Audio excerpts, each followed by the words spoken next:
जय श्री कृष्ण मित्रों। आस्था की सही परीक्षा तब होती है जब आप जो चाहें वह भगवान आपको ना दे, लेकिन तब भी आपका विश्वास उनमें कम ना हो।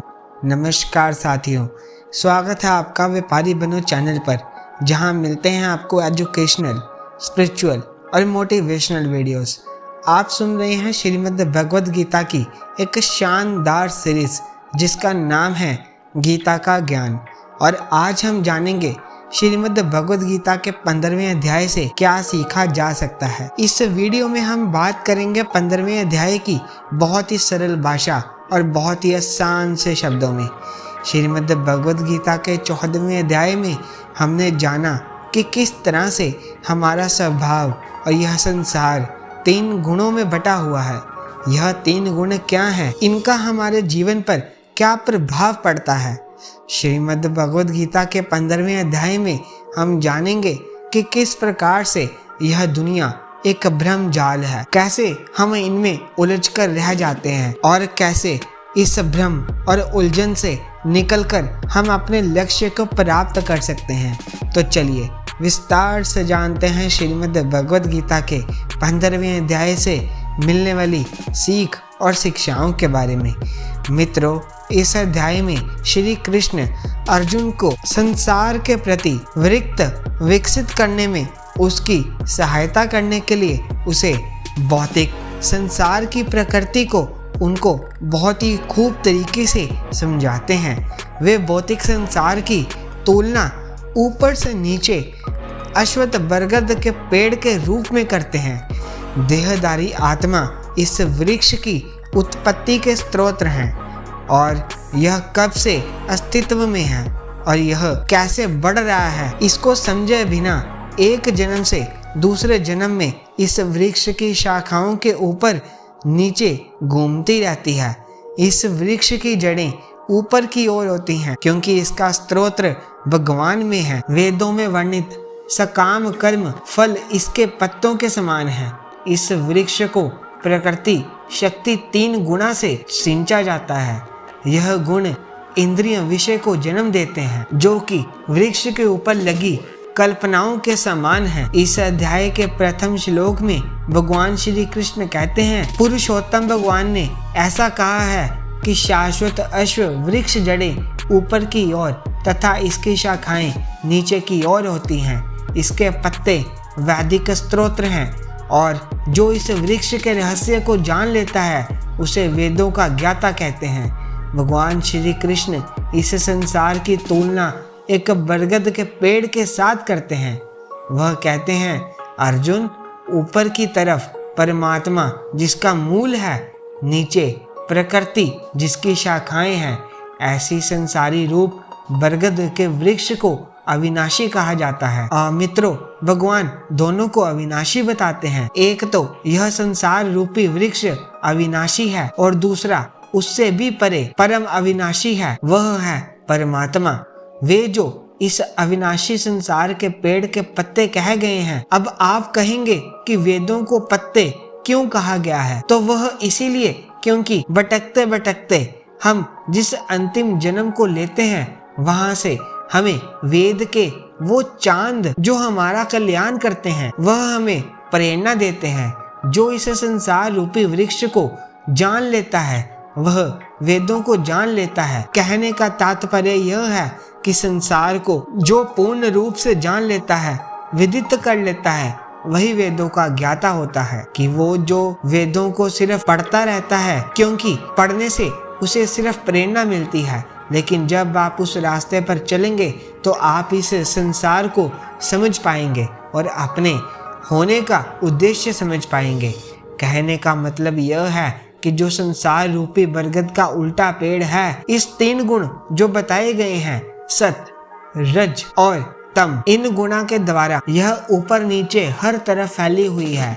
नीचे की ओर कीट पतंग पर्यंत हैं, ऊपर की तरफ देव भाव से लेकर ब्रह्मा पर्यंत हर तरफ फैली हुई है। सिर्फ मनुष्य योनि ऐसी है जो कर्मों के अनुसार हमें बांधती है। बाकी की सभी योनियां भोगने के लिए हैं। इसलिए मनुष्य रूपी यह जो जन्म मिला है इस रूप में हम आए हैं तो क्यों ना अच्छे कर्म करें। वह कर्म करें जो कि भगवान श्री कृष्ण श्रीमद् भगवद गीता में बताते हैं। आप अगर उस नियमित कर्म को करते हैं तो आप भगवान तक की दूरी को तय कर सकते हैं। देहधारी आत्मा इस वृक्ष के भौतिक अस्तित्व की प्रकृति का अज्ञानता के कारण निरंतर संसार में बंधनों में फंसी रहती है और भौतिक जगत के कष्ट सहकर अपना जीवन व्यतीत करती है। इसीलिए श्री कृष्ण समझाते हैं कि वृक्ष की कुल्हाड़ी से इस वृक्ष को काट देना चाहिए। तब फिर हमें इस वृक्ष के आधार की खोज करनी चाहिए, जो कि स्वयं परमेश्वर परम स्तोत्र भगवान को खोजकर हमें इस अध्याय में वर्णित प्रधारित के अनुसार उनकी शरणागत ग्रहण करनी होगी और तभी हम भगवान के दिव्य लोक को पा सकेंगे, जहाँ से हम पुनः इस लौकिक संसार में नहीं लौटेंगे।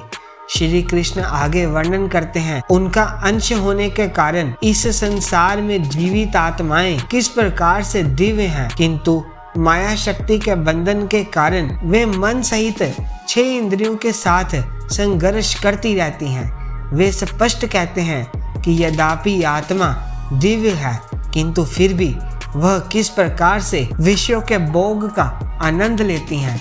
श्री कृष्ण यह बताते हैं कि मृत्यु होने पर आत्मा अपने वर्तमान जीवन के मन और सूक्ष्म इंद्रियां सहित किस प्रकार से नए शरीर में देह धारण कर लेती हैं। अज्ञानी ना तो इस शरीर में है, वे आत्मा की उपस्थिति को अनुभव करते हैं, ना ही मृत्यु होने पर उन्हें आत्मा के देह को त्यागने का अभ्यास होता है, किंतु चक्षुओं की शुद्धता के साथ इनका अनुभव करते हैं। इसी प्रकार से भगवान श्री कृष्ण भी अपनी सृष्टि में व्यापक हैं। यहाँ श्री कृष्ण प्रकट करते हैं कि संसार में भगवान के अस्तित्व को और उनकी अनंत महिमा को जो सर्वत्र प्रकाशित किया गया है, कैसे जाना जा सकता है कि इस अध्याय का समापन अक्षर पुरुषोत्तम शब्दों की व्याख्या के साथ होता है। भगवान के लोक में निवास करने वाली मुक्त आत्माएं होती हैं। पुरुषोत्तम का अर्थ व्यक्तित्व को